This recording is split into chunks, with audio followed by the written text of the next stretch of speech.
Punjabi Hari Jaya Punjabi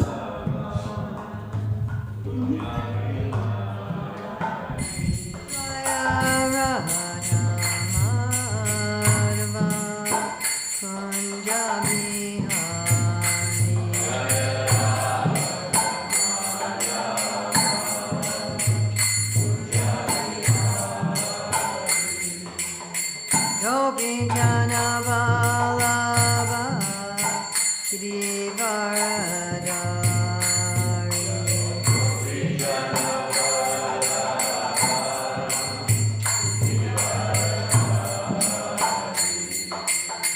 Gopi Jana Vallabha Giridharadhari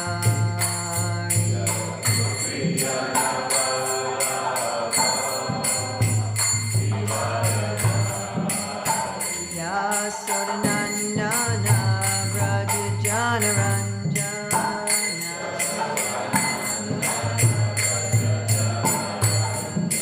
Jasodanandana Brajajanaranjana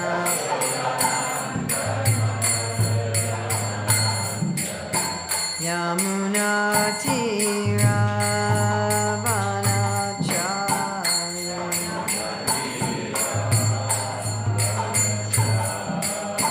Yasodanandana Brajajanaranjana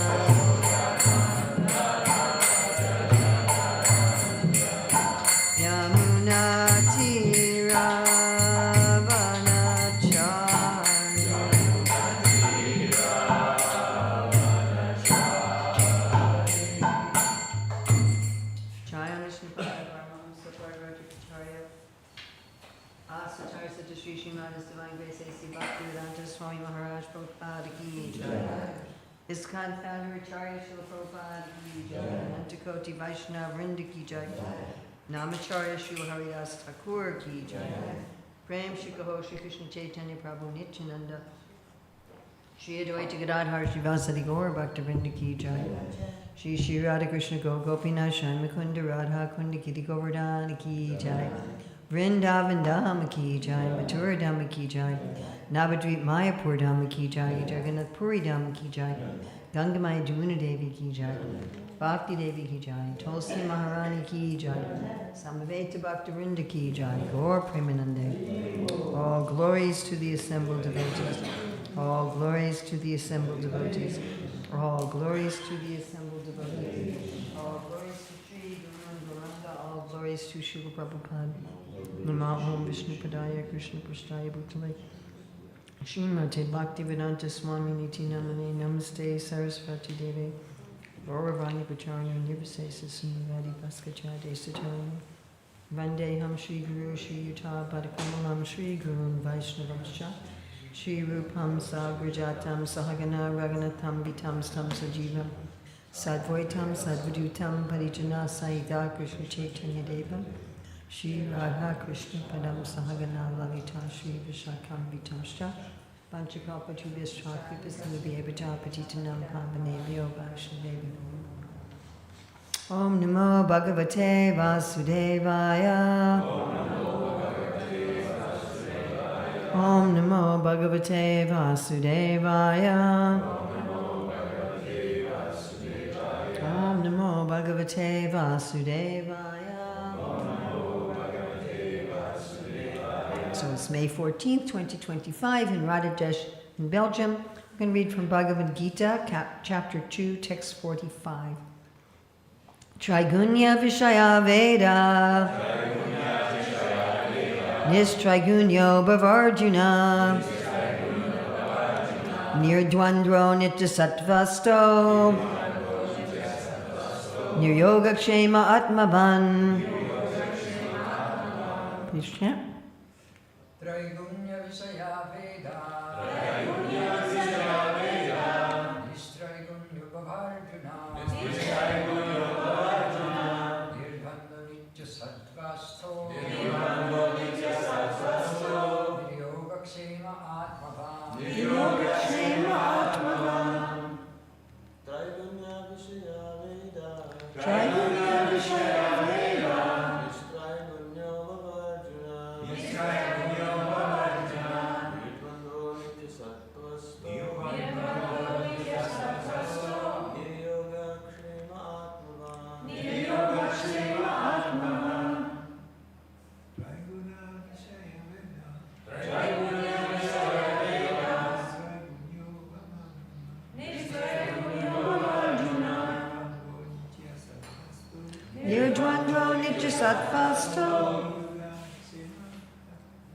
Niryogakshema Atmavan. Ladies?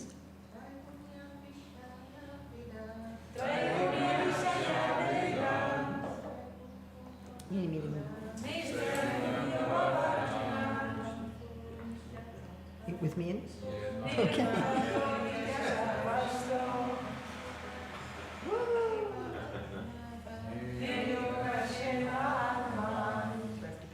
Trigunya Vishaya Veda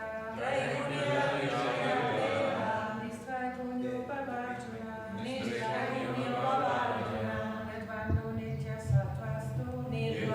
Nityasattvasto Niryogakshema Atmavan. Trigunya Vishaya Veda Nistraigunyo Bhavarjuna Nirdvandro Nityasattvasto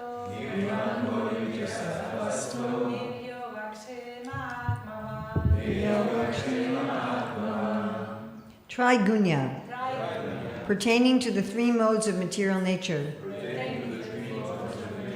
Vishayaha, on the subject matter.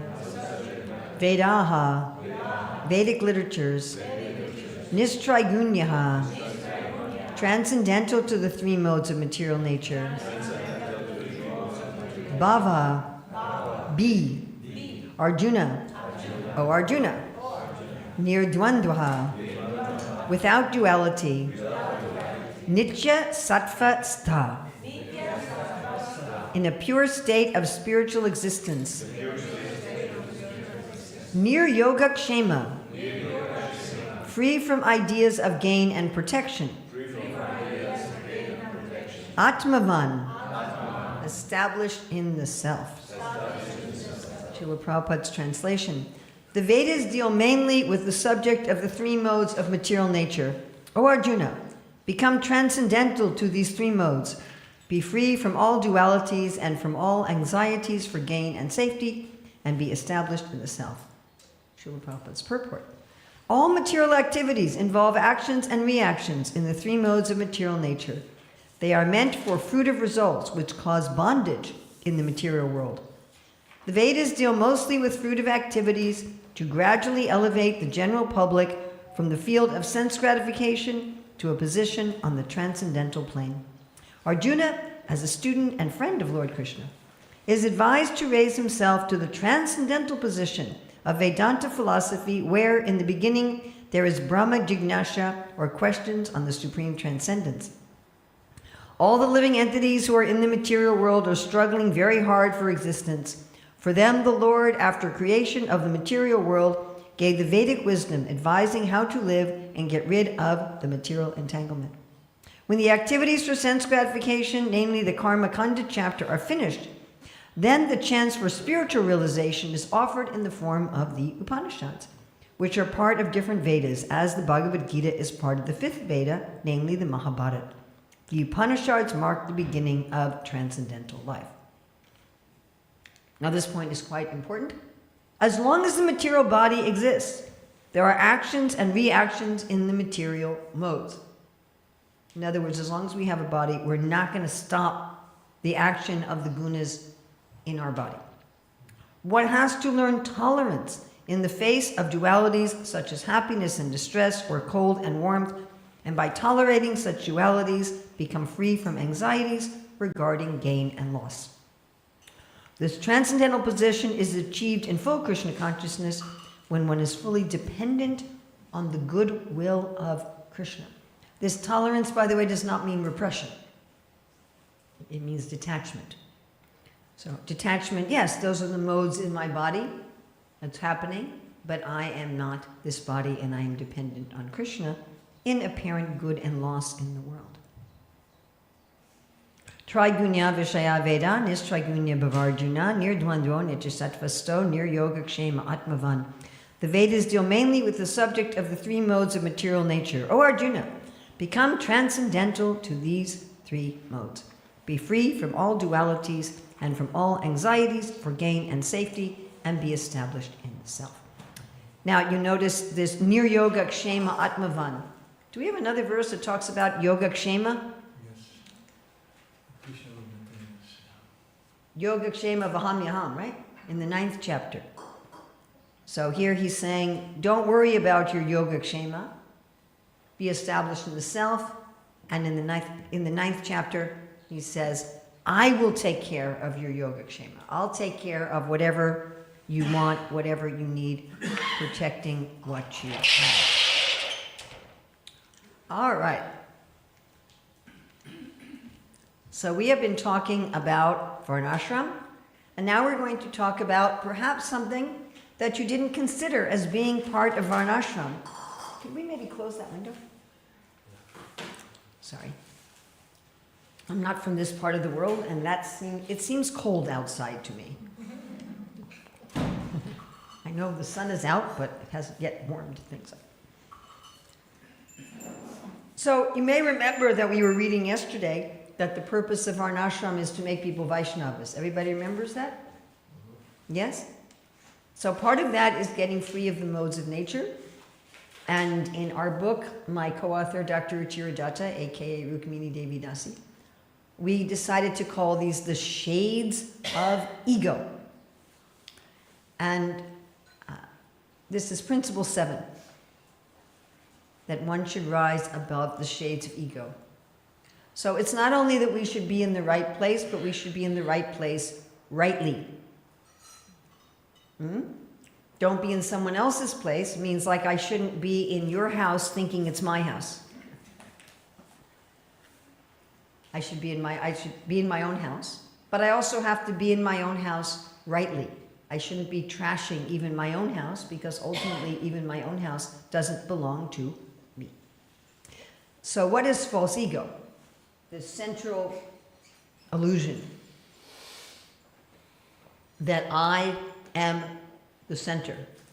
Everything is about me. Everything that happens, everything that goes on is ultimately about me. That is, we could say, the essence of false ego. Ishwaraham aham bhogi siddhaham. I am the enjoyer, I am perfect, I am powerful, I am happy. Everything's about me. But this false ego has different degrees. So there's a very dark shade. We call these the shades because the very dark shades, actually we should have a darker picture than this. You can't see practically anything at all.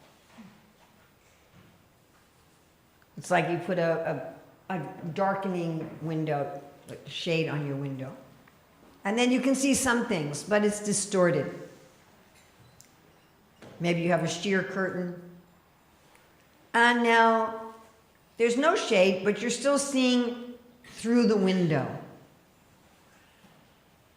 Transcending the sage is you're actually outside. And it's funny, one time I was in a Gurukul classroom with glass doors that were closed, and you look through the glass doors and you think, I'm really seeing the outside. But when someone opened them, even though they were glass doors, The view is completely different to be outside. So this is something I thought you might want to look at here for a moment. The difference between tamas, sattva, and rajas. And we put these kind of parallel to each other. So tamas is about ease and comfort. Sattva is about inner fulfillment, and rajas is about ambition. Tamas is about simple, sensual pleasures. Sattva is about harmony and balance. And rajas is about expansive, sensual pleasure. Tamas facilitates sleep. Sattva facilitates spiritual awareness. And rajas facilitates external accomplishments. Tamas, fear and delusion are very dominant. In sattva, truth is very dominant, and in rajas, desire and attachment are dominant.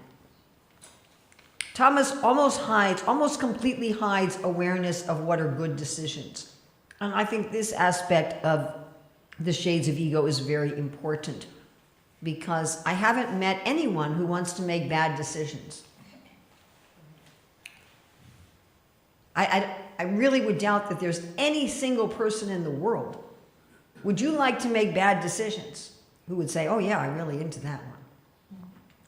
But when you're in tamas, you really can't tell what's good or bad decisions at all.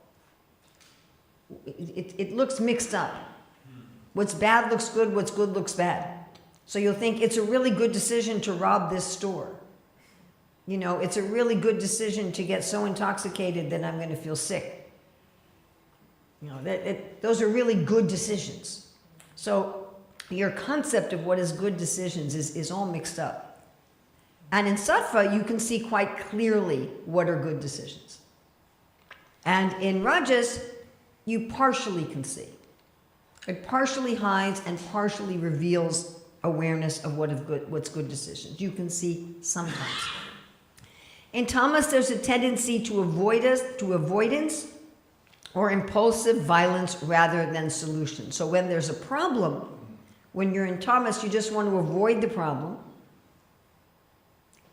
or you do something impulsively that may even be violent to solve a problem. In sattva, your solutions lead to long-term sustainable good, and in rajas, your solutions tend to create more problems, which Prahlad Maharaj talks about. In tamas, you're very self-centered. All you're thinking about is my own life, my own work, my own family. In sattva, you have true equal vision of all living beings. And in rajas, you have a partisan spirit. So you're thinking about my group. You're not just thinking about yourself, but my group. My race, my religion, my nationality, like that. The good of my group as opposed to the good of other groups. In tamas, there's an attitude of blame and vengeance. It's a heavy, heavy victim mentality. Whatever happens to me is someone else's fault. Or there can also be a tamagun version of whatever happens to me is my fault.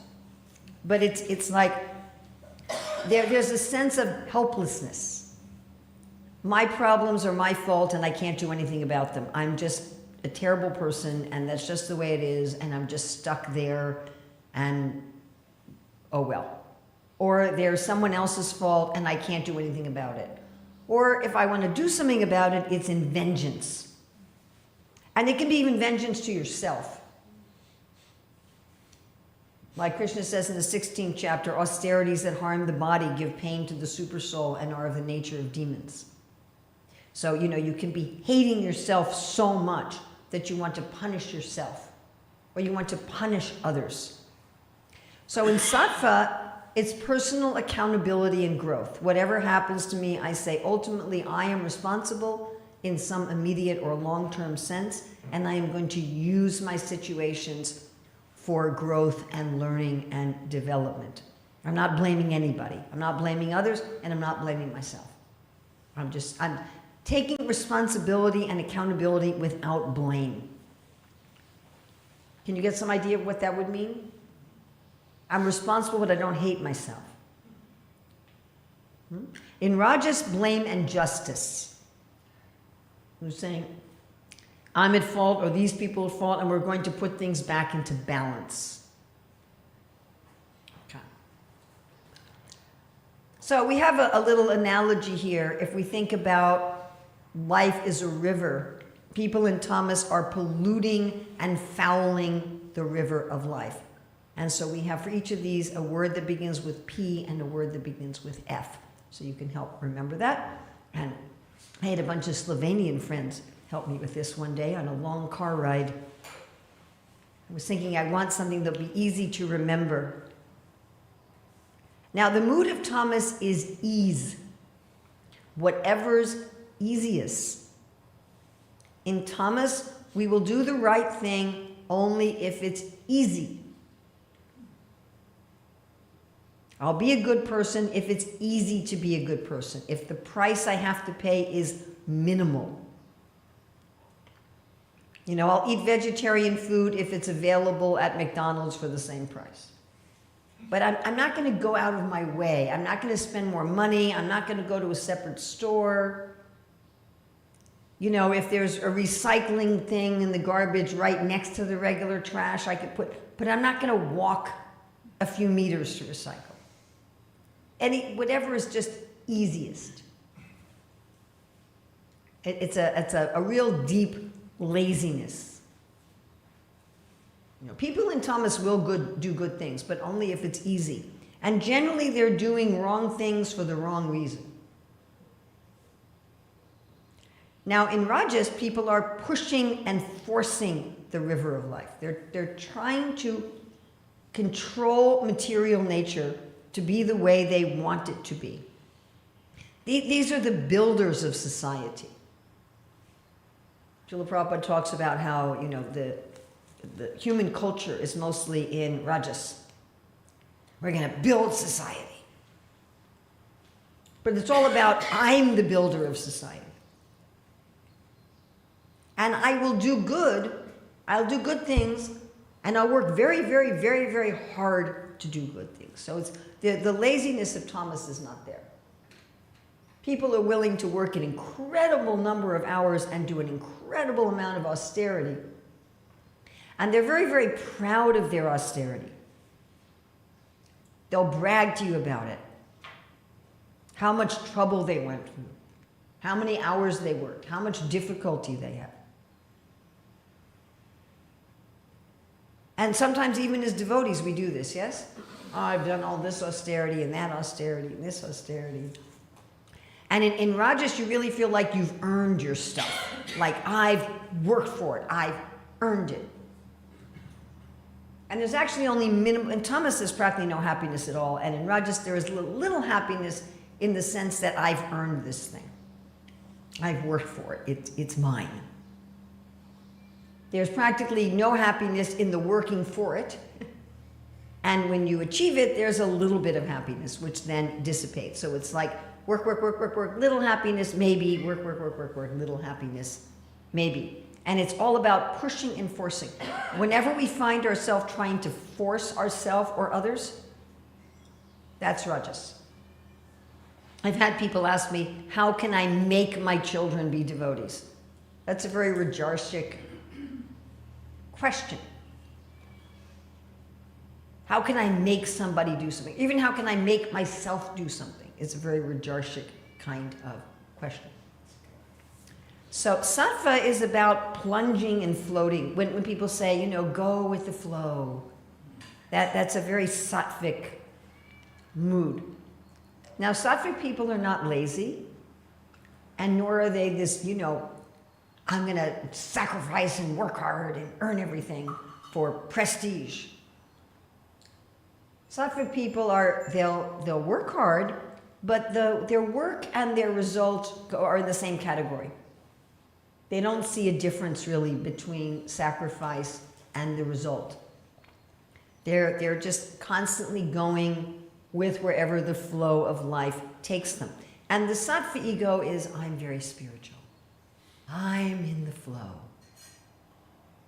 Right? So the tama ego is, I'm just going to do what comes easily. Tamas people often think they're not materialistic because they're not ambitious. And Rajas people think, I'm the most moral person in society, I'm the mover and the shaker. And Sattva people think, well, I'm above those, everyone thinks they're the best. The Tamas person is thinking, I'm that ambitious or some spiritual person, and the Rajas person is thinking, I'm not lazy or some, useless spiritual person, and the Sattvic person is thinking, well, I'm not lazy or ambitious. Everyone is thinking, my ego is the best. And the Sattvic person wants to be in harmony, and they want to be forgiving, but they want to do it for this, inner glow. That kind of inner glow you get, I'm being a good person. How wonderful that is. The Rajarstic person wants other people to say, Jai, Jai, Jai, you wonderful good person. And the Tamas person doesn't care about that at all. And the Sattvic person wants that, I'm a good person. So to be above the shades is we're playing and frolicking in the river of life. We see life as lila.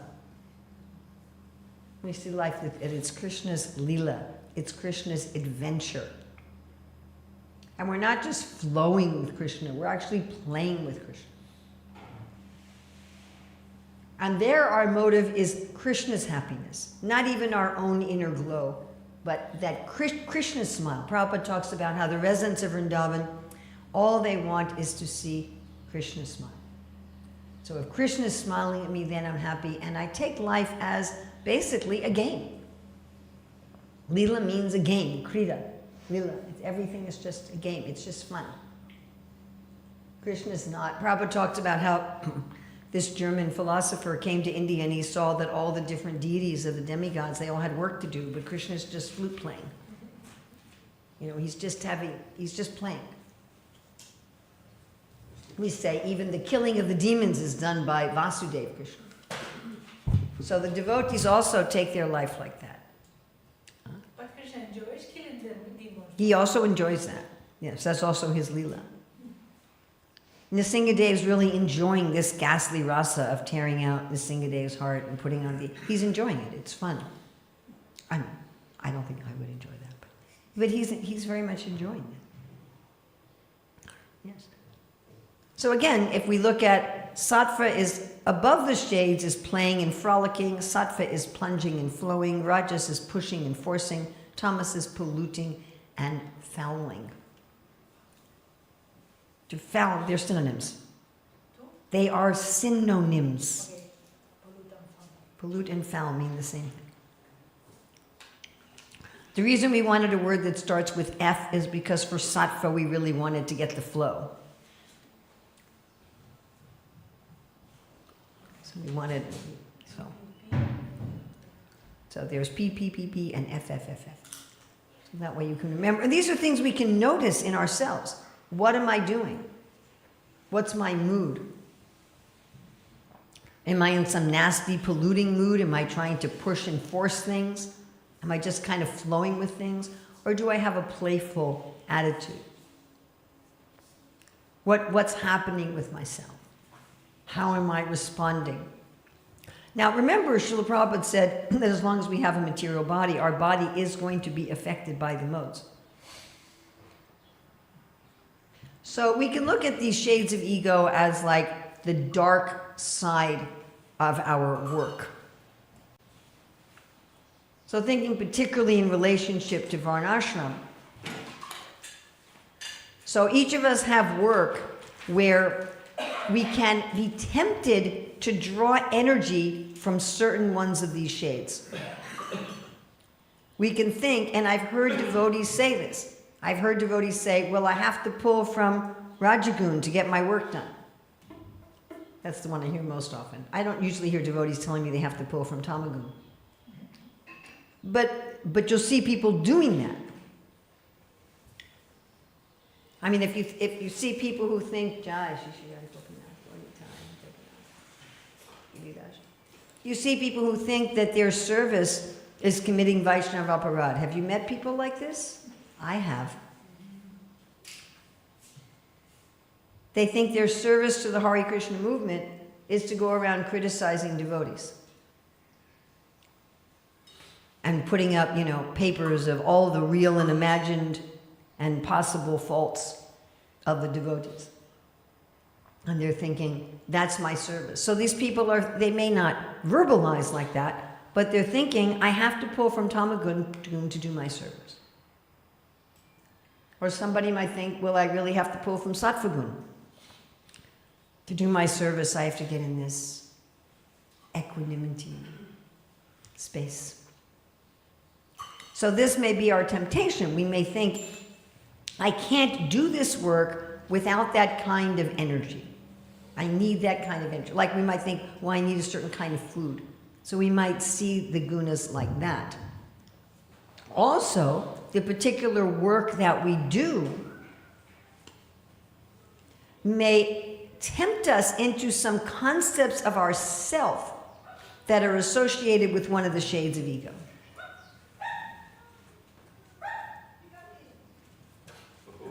My. Rajas? Yes, definitely. And quite a bit of Thomas as well. So if we're teaching yoga classes, then we may have some sense of self. Oh, I'm this balanced, equiposed self. And that identity may pull us into sattva. Or if we're doing a lot of things in society, we're expansive builders of society, it may pull us into this rajarsic self-concept.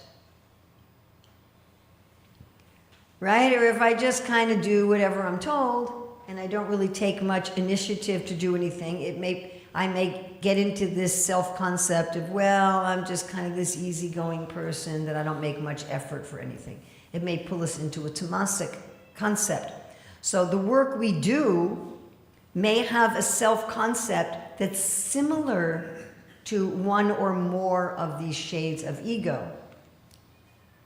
So we could say that the ego shade that our work is likely to encourage is a dark side of that work. Like each type of work has this dark side to it, where we can, if we're not very careful, we'll fall into a guna version of the work. Is this clear to everybody? So every type of work has as my co-author would say, a moded out version of it. So there's a bhakti version of it, and there's a guna version of it. Is this concept clear to everybody? The same work you can do in bhakti, or you can do under the influence of some combination of the modes. And doing it under an influence of the modes means that you're not really following the dharma of varnashram.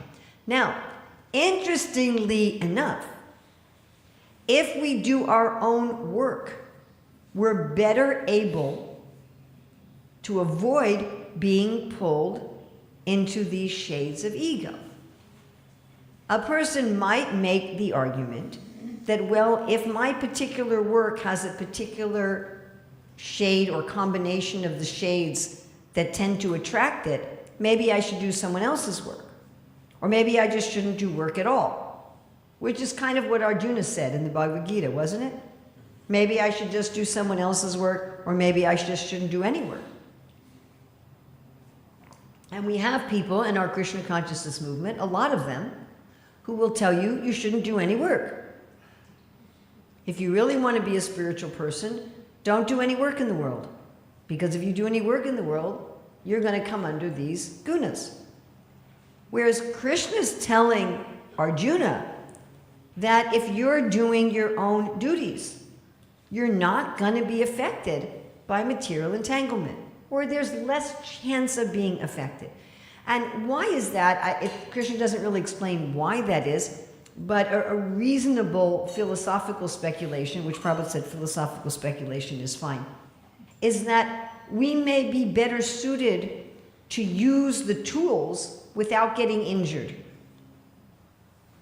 You know, if you have a particular thing that you're good at, you can use those tools without them injuring you. You follow what I'm saying? Like, I'm part of a WhatsApp group for the teachers of the Gurukul where I live, and they're talking about what they're going to do for the last week of school, and they're talking about maybe building a mini Rath Yatra cart.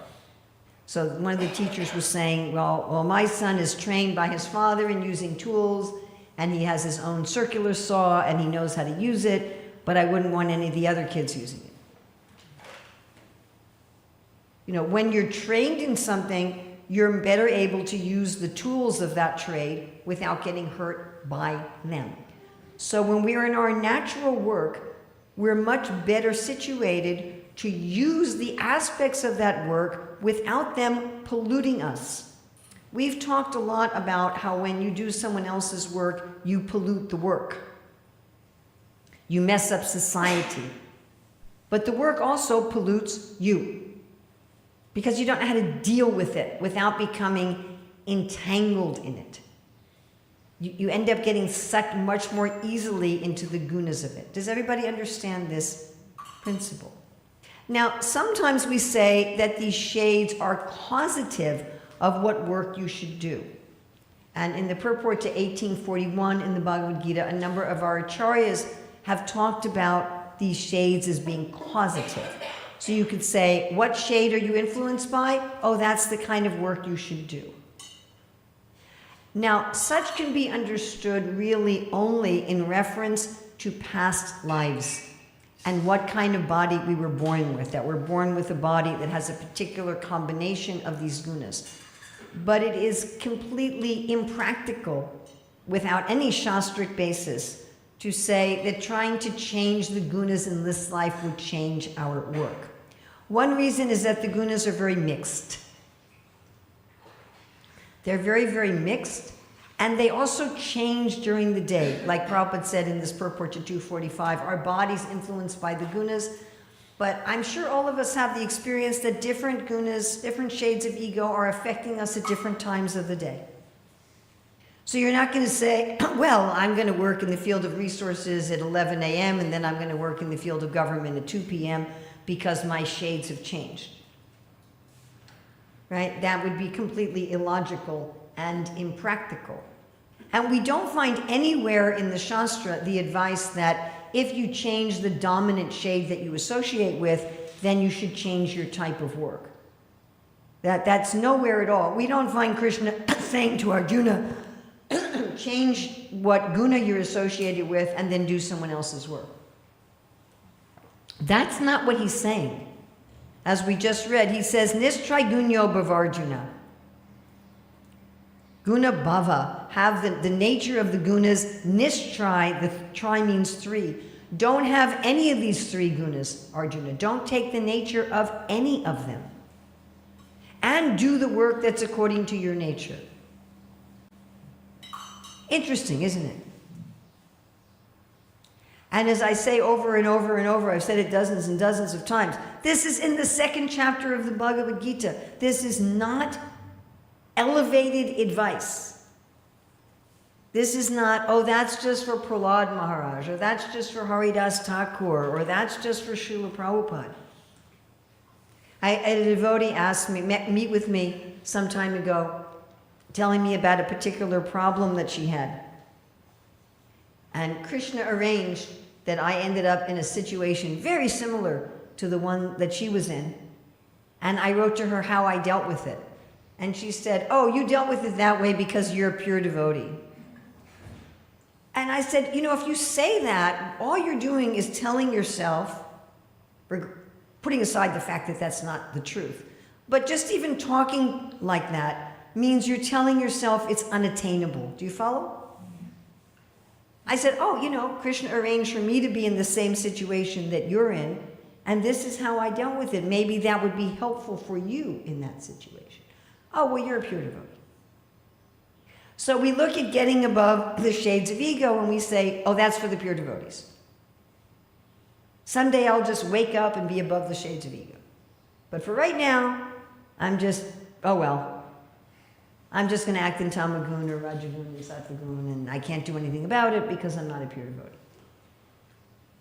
But Krishna's giving this as an instruction in the very, very beginning of the Bhagavad Gita, which Srila Prabhupada says repeatedly that the Bhagavad Gita is a preliminary as a preliminary text. Just the other day I heard Prabhupada saying, you can't understand the Bhagavatam unless you've understood the Bhagavad Gita. That's preliminary. That doesn't mean we can't distribute Bhagavatams to people on the street, by the way. Because Srila Prabhupada's purports includes all this preliminary understanding of the Bhagavad Gita. Prabhupada was very intelligent how he preached. So this is our goal, to become transcendental. Now again, going to this purport of 245, becoming transcendental, my dear friends, does not mean that the modes will stop affecting our material body. That's not what it means. As long as we have a material body, the influence of those modes will be there. There'll be times that in our body and mind, there'll be tamagun. There'll be times there'll be rajagun. There'll be times there'll be sattvagun. There'll be times there are different combinations of them. But we stop identifying with them. And we're going to look at how we can do that. Okay, let's look at some examples. We're just going to look at a few examples of these shades. We're going to look at charity, which is another principle of Varnashram, that everybody should give in charity. So above the shades, let's start at the bottom instead of the top. In tamas, you give the wrong thing to the wrong person. You give alcohol to an alcoholic. Right? Or you give the right thing to the right person, but just to get rid of them. And I was guilty of this not too long ago, but I didn't realize till afterwards that that's what I had done. I had someone bugging me, and I'm just going to say straight out, they were a very obnoxious person, and they were really bugging me, and I just wanted them out of my face. And I'm like, here, take some money and get out of my face. And then later I realized, oops, I just gave charity in Tamagun. So that's without any respect. Yes? Or at the wrong time. I'm going to give you charity when you're on the toilet or you're sleeping or you're eating or something like that. You know, picking the wrong time. So then, which is also interesting that just choosing the wrong time for something pushes it into tamas. It's a very interesting concept.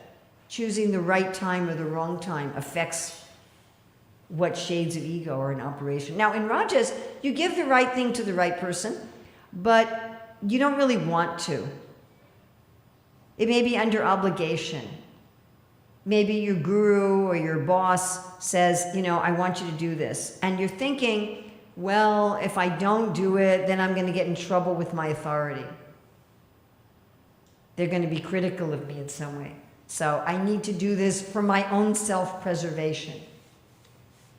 Or I'm thinking, I'm going to get something back. I'm going to get, if I give this, then my boss will be happy with me. Maybe they'll give me a raise. Maybe they won't ask me to work overtime.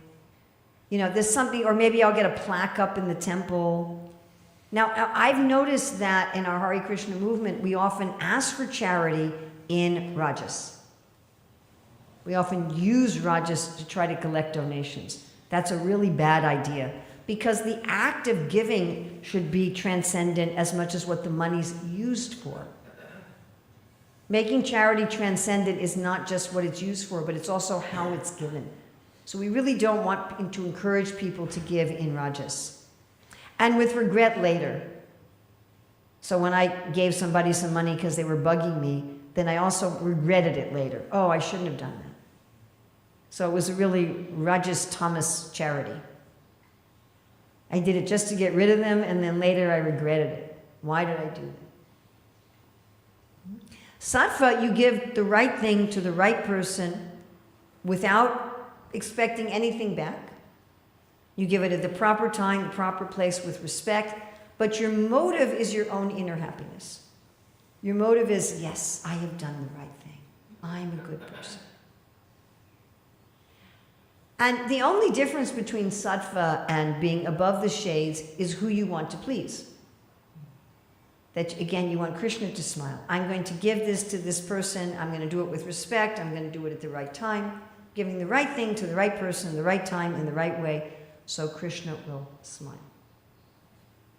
Okay, now look specifically at our work. So in tamas, disengaged, stubborn, insulting, lazy, procrastinating. In Rajas, very attached to the results, very greedy, envious, aggressive. When things go well, we're like, yay! And when things go poorly, we're depressed. We're very affected by things. In sattva, there's without attachment. Sometimes people think that rajas is the most determined, but actually sattva is the most determined. Because sattva determination continues irrespective of the results. I want to look a little bit at bhakti. In the 3rd canto of the Bhagavatam, Lord Kapila talks about how we can do bhakti transcendentally or bhakti in the shades. So this is from Bhagavatam 3:29, 11 through 12. So how do we know our bhakti is not affected by the shades? If our mind is at once attracted to hearing about Krishna, and other processes aren't obstructing our bhakti. We're not thinking, well, first I have to be a good person, then I can do bhakti. First I have to be liberated, then I can do bhakti. Bhakti in goodness, which is verse 10 of the 29th chapter of the 3rd canto. Wanting to basically get liberated. I'm doing bhakti to be purified. Again, there's that sense of I want that inner happiness. Yeah? I want that sense of being purified. I want that sense of being in harmony. And I'm doing bhakti for that reason. Or maybe even ultimately to like merge into the Brahman or something. But even if it's I want some relief. And then in Passion, which is the 9th verse, wanting to have material enjoyment, fame, and opulence. And I've seen, again, sometimes, I forget at what temple I was in, where they had the painting of the fruit seller on the donation box with her basket full of jewels. Yeah, it was right there, right? And I've seen a lot of asking for charity, referencing the story of Sudama Brahmana. So these are stories where a person gave a little bit to Krishna, and in return they got a lot of material opulence. So if we're using that to motivate people, we're actually pushing them to do bhakti in Rajagun. Just by the way. So if that's what we're thinking, well, I'll worship Krishna and then I'll pass my exam and I'll get a good job and I'll get a good spouse and I'll get a nice house and Krishna will give me facility. By the way, for people like this, if Krishna doesn't give all those things when and how they want, they lose their faith. They say, I did everything right, And I know people brought up in the movement who are like this. Like, I always followed the regular principles. I got initiated, I chanted 16 rounds, I went to Mangalartik, I read Prabhupada's books, but my wife ran off with another guy. What's the point? And why should I bother chanting Hare Krishna? Yeah? Then in Tamagun, which is in verse 8, being envious, proud, violent, and angry. Proud of our personality, envious of others, thinking that we're the best devotee. Yeah. All right, how do we transcend?